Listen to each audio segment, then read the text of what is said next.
नमस्कार, superfast top 10 news में आपका स्वागत है। मैं हूं आपके साथ समीक्षा रानी। आइए बात करते हैं आज की तमाम ताजा खबरों पर।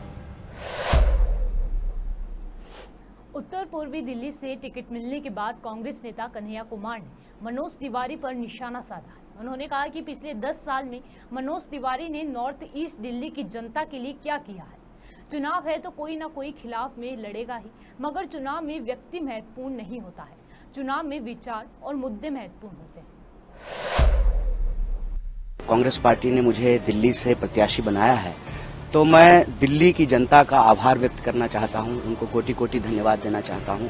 जो हमारा न्याय पत्र है उसके संकल्पों को लागू करने की हम कोशिश करेंगे, उनके उम्मीदों पर खरा उतरने का प्रयास करेंगे। 10 साल से वो सांसद हैं, तो वो बताएं नॉर्थ ईस्ट की जनता को, नॉर्थ ईस्ट दिल्ली की जनता को कि 10 साल में उन्होंने क्या किया है। मुझे लगता है कि दिल्ली में भाजपा जो है कोई काम नहीं करती है। कांग्रेस के कई सारे जो हारे हुए नेता हैं उनको ईडी का डर दिखा करके, सीबीआई का डर दिखा करके भाजपा में शामिल करा लिया है। सबसे पहले तो डॉक्टर बाबा साहब भीमराव अम्बेडकर जी की जयंती के मौके पे मैं नागपुर में था, महाराष्ट्र में था, और उस वक्त खबर आई कि कांग्रेस पार्टी ने मुझे दिल्ली से प्रत्याशी बनाया है।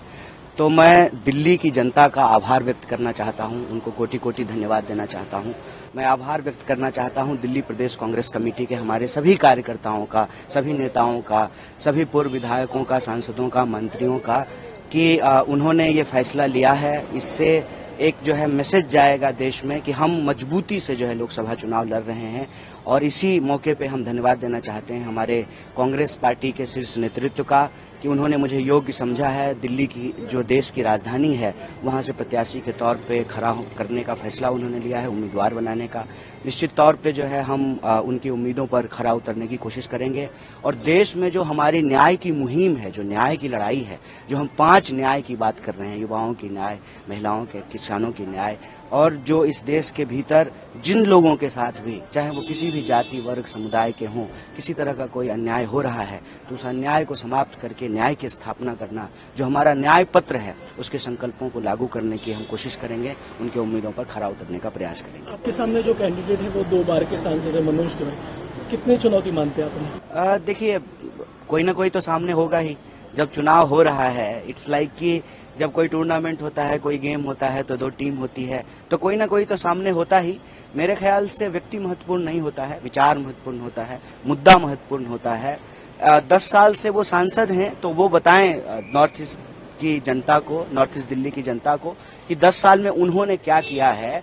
और जनता तय करेगी कि जो वो कह रहे हैं अगर वो सच है, उन्होंने जो काम किया है, तो उनको अपना समर्थन और आशीर्वाद देगी।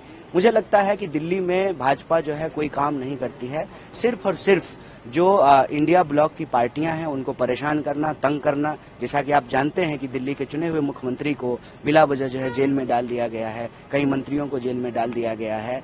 तो जो एक चुनी हुई सरकार है उसको अस्थिर करने का प्रयास किया जा रहा है। तो कहीं ना कहीं ये दिल्ली का अपमान है, दिल्ली के आम लोगों का अपमान है। दिल्ली के अंदर जो लोकतांत्रिक प्रक्रिया है उसका मजाक उड़ाया गया है। मुझे लगता है कि इन चीजों का सवाल जो है, इन चीजों पर जनता जरूर पूछेगी और इसका जवाब जो है माननीय सांसद जी को देना पड़ेगा। पिछले बार आप जिनके खिलाफ चुनाव लड़ते उनका एक बयान अभी आया, गिरिराज सिंह कह रहे कि जिन्हें रिजेक्ट कर दिया उन्हें कांग्रेस में उतारा। अभी ये बात तो उनके ऊपर भी लागू होता है। बहुत सारे ऐसे लोग हैं जो कांग्रेस पार्टी में चुनाव हार गए थे और अभी जो है पलक पावरे बिछा करके, जो है रेड कारपेट बिछा करके उनका भाजपा में स्वागत किया जा रहा है।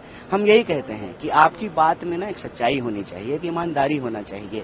आप न्यायपूर्ण बात करें, आप ऐसी बात करें जिससे जनता को हंसी ना आए। अब बताइए वो किस मुंह से ये बात कह रहे हैं, जब वो खुद ही जो है कांग्रेस के कई सारे जो हारे हुए नेता हैं उनको ईडी का डर दिखा करके, सीबीआई का डर दिखा करके भाजपा में शामिल करा लिया है। तो मुझे लगता है कि ये सब भटकाने वाली बात है। वो इसी तरह के भटकाने वाले बयान देंगे, वो इधर उधर की बात करेंगे। हम रोजी रोटी, कपड़ा मकान पे टिके रहेंगे, हम आम लोगों के विकास के सवाल पे टिके रहेंगे, हम आम लोगों के न्याय की बात पे टिके रहेंगे। हम उनकी इधर उधर की बातों में फंसने वाले नहीं। प्रधानमंत्री का एक बयान कल का, टुकड़े टुकड़े ज्ञान का सुल्तान कह दिया कांग्रेस के। अब देखिए, जब चीफ ही ऐसी बात करेंगे तो स्वाभाविक रूप से जो है उनके बाकी कमांडर जो है वो वही भाषा बोलेंगे।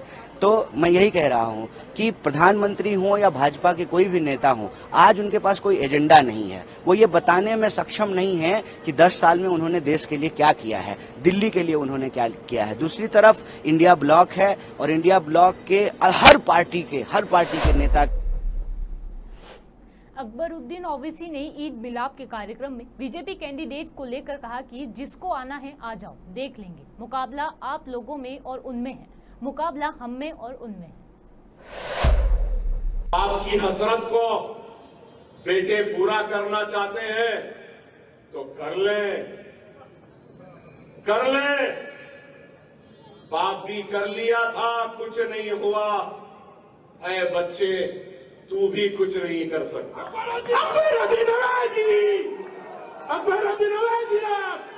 अब मुकाबला होगा।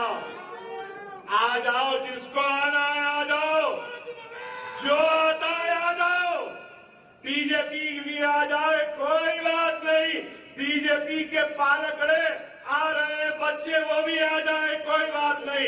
रेड्डी आ रही है, आ जाए, कोई बात नहीं। राव आ जाए, कोई भी आ जाए, जिसको आना है आ जाए। मुकाबला आप में और उनमें है, मुकाबला हम में और उनमें। देखते हैं किसमें कितना दम। सालार कहते थे ना, बड़े बड़े पहलवान आए, आ जाओ, जिसको आना है आ जाओ, तैयार है। बड़े बड़े पहलवानों को देखे, चड्डों में से मोटे पलट गए, वैसे पहलवानों को भी देखे, बहुत देखे, तैयार है। हम पीछे हटने वालों में से नहीं। किसने कोशिश नहीं की? बहुत कर लिए। राव ने कर ली, रेड्डी ने कर ली, बहुत कर लिए। क्या हुआ? मजलिस खान है, मजलिस दान है। मजलिस अपने पूरे आब और ताब के साथ, पूरे शबाब के साथ खड़ी है। आने वाले 1000 साल तक मजलिस खड़े रहेगी और ये दारुस्सलाम रोज़े क़यामत तक आबाद रहे। पश्चिम एशिया बीते 6 महीने से अधिक समय से युद्ध की विभिक्षा का दंश झेल रहा है। युद्धग्रस्त इलाकों में हालात बेहद दयनीय हैं। इसी बीच इजराइल और ईरान का टकराव शुरू होने से हालात और भी चिंताजनक दिशा में मुड़ चुके हैं। संवेदनशीलता को देखते हुए प्रधानमंत्री नरेंद्र मोदी ने आश्वस्त किया है कि युद्धग्रस्त इलाकों में फंसे भारतीय लोगों की सुरक्षा सरकार की सबसे पहली प्राथमिकता है। आप नेता व सांसद संजीत सिंह ने ईडी पर आरोप लगाते हुए बड़ा खुलासा किया है। संजीत सिंह ने कहा कि ईडी ने शरद चंद्र रेड्डी को अपने आरोपी सरकार गवाह बनाया और अब खुद कह रही है इस पर भरोसा नहीं। शरद चंद्र रेड्डी ने व्यापार के काम से विदेश जाने के लिए अर्जी डाली तो ईडी ने विरोध किया। ईडी के बार बार बुलाने पर भी नहीं आते हैं शरद चंद्र रेड्डी। ईडी ने कोर्ट को खुद बताया कि हमारी ईमेल करने या बुलाने पर भी नहीं आते। जिसको पहले ईडी किंगपिन कहती है, फिर सरकारी गवाह बनाती है, फिर माफीनामा देती है, कोर्ट से माफीनामा मिलता है। जब वो शरद रेड्डी जो 60 करोड़ रुपए की रिश्वत भारतीय जनता पार्टी को देता है, जब वो शरद रेड्डी कोर्ट के पास पहुंचता है कि हुजूर मुझे अपने कंपनी के काम से या किसी और काम से विदेश की यात्रा करनी है, हमें विदेश जाने की स्वीकृति दी जाए, तो ईडी ने क्या कहा? ये 14 अप्रैल को एक अंग्रेजी दैनिक अखबार में छपी हुई प्रमुख खबर है। 14 अप्रैल को आज की खबर है, आज के दिन की खबर है, जरूर पढ़िएगा इसको। ईडी कहती है साहब ये तो हमारी इन्वेस्टिगेशन ही नहीं ज्वाइन कर रहा है, इनको तो अगर आपने विदेश जाने की अनुमति दे दी तो ये तो भाग जाएंगे, ये तो केजरीवाल के खिलाफ बयान देने के लिए आएंगे ही नहीं। ये आप मजाक कर रहे हैं केजरीवाल के केस में। आपने एक मुख्यमंत्री को गिरफ्तार करके जेल में डाल दिया। जिस सरकारी गवाह को आपने माफी दिलवाई, जिस सरकारी गवाह के बयान पे आपने मुख्यमंत्री की गिरफ्तारी की, उसी सरकारी गवाह के विदेश यात्रा की विरोध आप कर रहे हैं और ये कह रहे हैं कि ये तो आ ही नहीं रहे हमारे संबंध देने को। तो कैसे आएंगे भैया, जब उससे झूठा बयान तुमने लिखवाया है। तो तुम्हारी इन्वेस्टिगेशन क्यों ज्वाइन करेगा? और ज्वाइन भी करेगा तो क्या प्रमाण देगा केजरीवाल जी के खिलाफ, जब उसके पास कोई प्रमाण नहीं है? तो मैं समझता हूं माननीय सर्वोच्च न्यायालय को अपनी सुनवाई के दौरान इस बात को प्रमुखता से संज्ञान में लेना चाहिए कि कैसे फर्जी बेबुनियाद मामला बनाया गया। जो आपका सरकारी गवाह, जिसको आपने खुद माफी दिलवाई कोर्ट से, उसकी विदेश यात्रा का विरोध करते हुए खुद आप लिख रहे हैं कि अगर आपने इसको विदेश भेज दिया तो ये तो वापस आएगा ही नहीं केजरीवाल के खिलाफ बयान देने के लिए। ये हमारे संबंध में नहीं आता हुजूर, ये हमारे ईमेल करने पे, हमारे बुलाने पे नहीं आता। ये मैं नहीं, ये खुद ईडी के अधिकारी उसके विदेश यात्रा की विरोध करते हुए कोर्ट के सामने कह रहे हैं। अब मेरे ख्याल से बताने को कुछ है नहीं कि कितना फर्जी मामला है ये। सरकारी गवाह के बुलाने, सरकारी गवाह और सरकार बुलाए, सरकारी गवाह और ईडी बुलाए, सरकारी गवाह जिसको माफी ईडी दिलवाए और ईडी बुलाए और वो ना आए। इसके पीछे का रहस्य आप लोग बहुत अच्छी तरीके से समझ सकते हैं। क्यों? क्योंकि झूठा बेबुनियाद बयान उससे लिया गया और अब उसको जब लग रहा है कि सम्मन कर करके ईडी हमें बुला रही है और बहुत सारे प्रमाण और मांगेगी, तो उसके पास कोई प्रमाण तो है नहीं।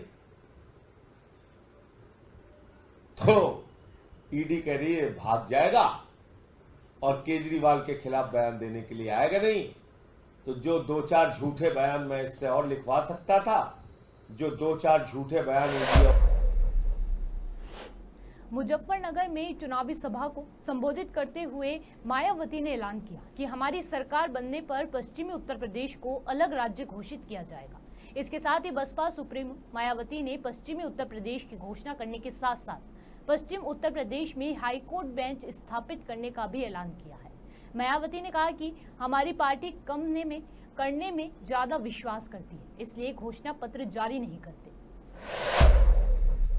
अलग से स्टेट बनाने के लिए भी ठोस कदम उठाए जाएंगे।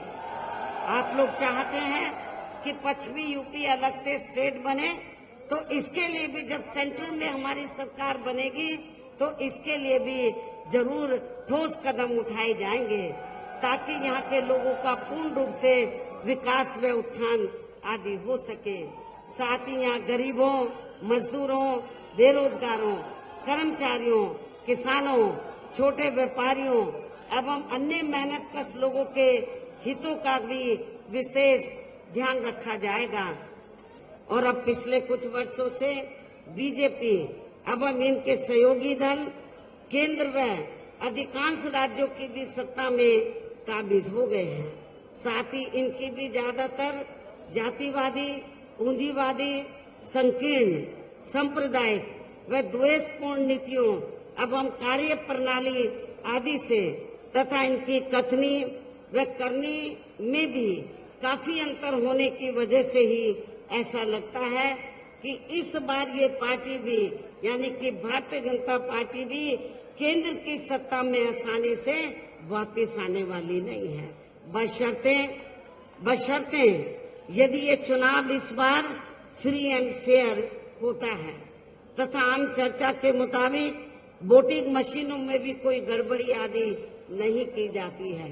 और वैसे भी इस बार चुनाव में इनकी कोई भी पुरानी व नई चल रही नाटकबाजी, जुमलेबाजी व गारंटी आदि काम में आने वाली नहीं है, क्योंकि अब देश की जनता काफी हद तक इस बात को समझ चुकी है कि इनकी पार्टी ने अब तक देश के विशेषकर गरीबों, कमजोर तबकों, मध्यम वर्गीय एवं अन्य मेहनतकश लोगों को जो इन्हें अच्छे दिन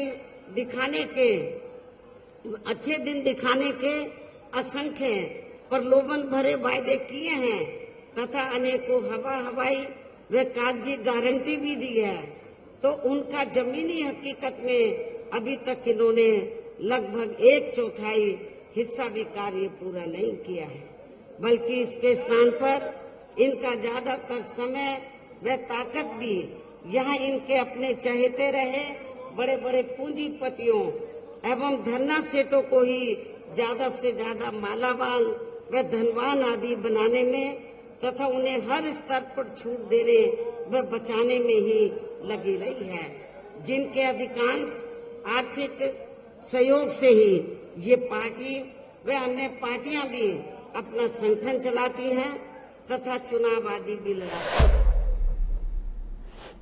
पंजाब के तरन तारण निवासी सरबजीत सिंह की हत्या करने वाले अंडरवर्ल्ड डॉन अमीर सरफराज की पाकिस्तान के लाहौर में गोली मारकर हत्या कर दी गई है। इस घटना पर सरबजीत की बेटी स्वपनदीप कौर का बयान सामने आया है। उन्होंने कहा कि पाकिस्तान दुनिया के सामने सच नहीं आने देना चाहता है, इसलिए उसने सबूत मिटाने के लिए सरफराज की हत्या कर दी। सरबजीत सिंह को मारा था, उनको गोलियां मारकर जो उनकी हत्या हो गई है, इसके बारे में क्या कहना चाहते हैं? जिन्होंने पापा पे उस टाइम पे हमला करके उनको बुरी तरह से घायल कर दिया था जेल में, उसके बाद उनकी वहां पर मौत हो गई थी पाकिस्तान की जेल में ही। उनमें से एक जो शख्स था उसको कल गोलियों से मार के उसकी हत्या की गई है, कुछ मीर सरफराज, जिसपे मैं यही कहना चाहती हूँ कि जैसे हम कहते हैं कि कर्मों का फल यहीं पर ही मिलता है, ये उसके कर्मों का ही फल है।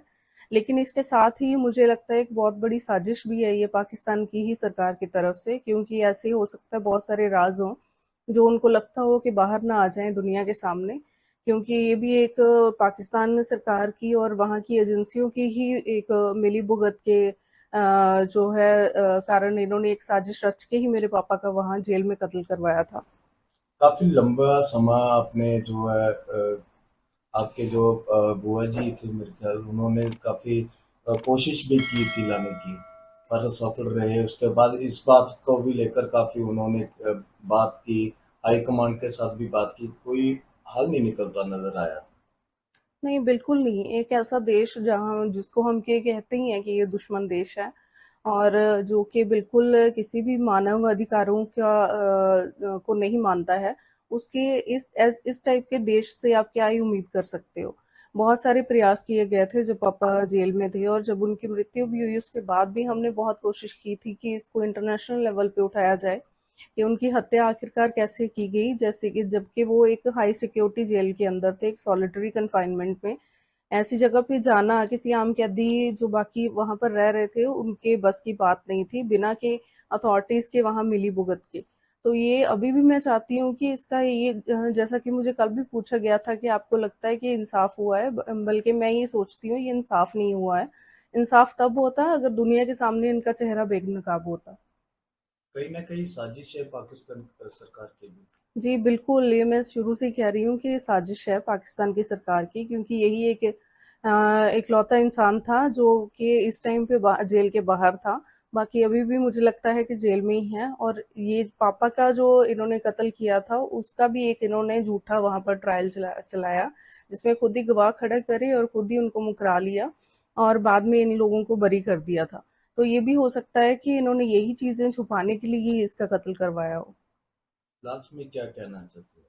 मैं यही कहना चाहती हूँ कि हमें और प्रयास करने चाहिए ताकि एक और सरबजीत वहां पर ऐसी मौत ना मरे, अपने परिवार के पास आए सारे जो भी कैदी वहां पर बेगुनाह पकड़े हुए हैं, और उनको तुरंत वहां से रिहा करवा के भारत वापस लाना चाहिए।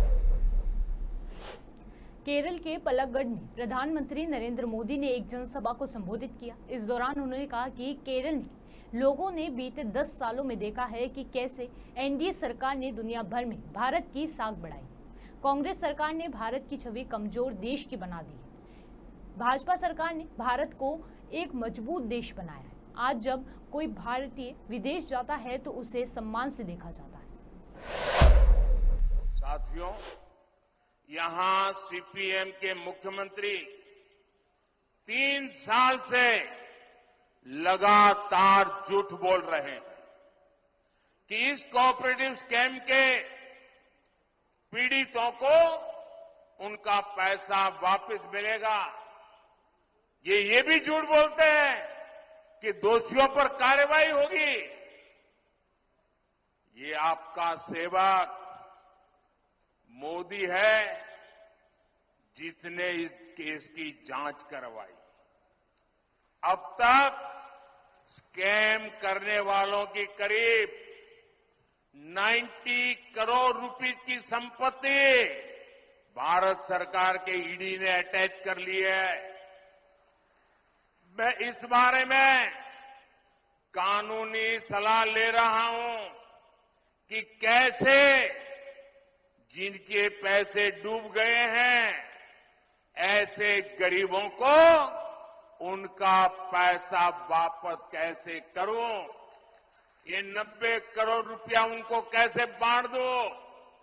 बीजेपी सरकार पहले भी देश में 17,000 करोड़ रुपए ऐसे स्कैम पीड़ितों को वापस दिलवा चुकी है। इसलिए मैं इस कोऑपरेटिव स्कैम के पीड़ितों को भरोसा देता हूं कि उनका पैसा वापस दिलाने में भाजपा और मेरी सरकार कोई कसर बाकी नहीं छोड़ी जाएगी।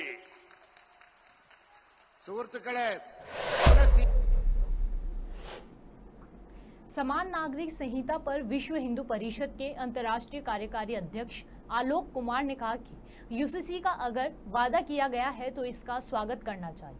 आजकल बहुत लोग कह रहे हैं कि ये यानी कि भाजपा सरकार अगर दोबारा आ गई तो संविधान नष्ट कर देगी, लेकिन उन्हें ये मालूम नहीं कि संविधान में आर्टिकल 44 में ये निर्देश दिया गया है कि देश भर में यूसीसी लागू करें। बीजेपी ने अपना मैनिफेस्टो जारी कर दिया सर, उसमें यूसीसी लागू करने की भी बात की गई है और तमाम वादे किए गए हैं। पूरे मैनिफेस्टो को क्या से देख रहे हैं? मैंने मैनिफेस्टो नहीं देखा है, पर यूसीसी का अगर वायदा किया है तो इसका स्वागत करना चाहिए।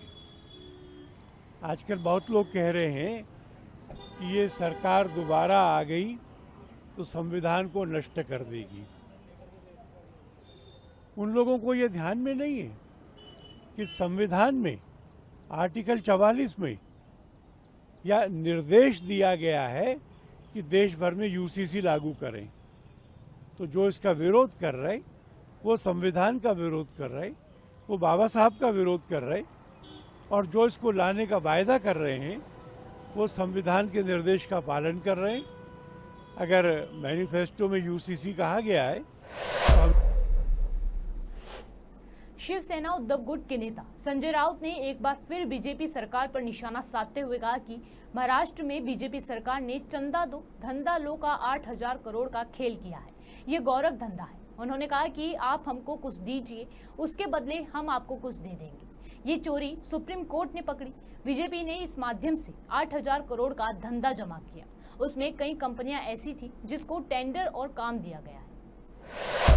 कहा है कि चंदा दो धंधा लो। महाराष्ट्र में एक नया खेल शुरू है, छोटा खेल है ये। भारतीय जनता पार्टी ने चंदा दो धंधा लो का 8,000 करोड़ का खेल किया। गोरख धंधा। हम आपको कुछ दे देंगे, उसके बदले में आप हमें कुछ दीजिए। और सुप्रीम कोर्ट ने यही चोरी पकड़ी है। क्विड प्रो क्यो, ये उनका वर्ड है।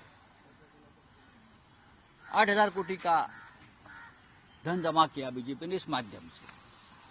उसमें ऐसी बहुत सी कंपनियां थी जिनको टेंडर, ठेके, काम, बड़े बड़े काम दिया और उसके बदले में हजारों करोड़ का चंदा लिया। पीएम केयर फंड भी इस प्रकार से बना है। प्रधानमंत्री जी भ्रष्टाचार खत्म करने की बात करते हैं। प्रधानमंत्री जी व्यवहार में पारदर्शिता लाने की बात करते हैं। महाराष्ट्र में उनके जो साथी हैं बहुत ही पारदर्शक है। उनके जो युवराज है जो चुनाव लड़ रहे हैं कल्याण डोंबिवली से, श्रीकांत शिंदे, उनका एक फाउंडेशन है, श्रीकांत शिंदे फाउंडेशन। बहुत ही रहस्यमय तरीके से उनके व्यवहार चल रहे हैं।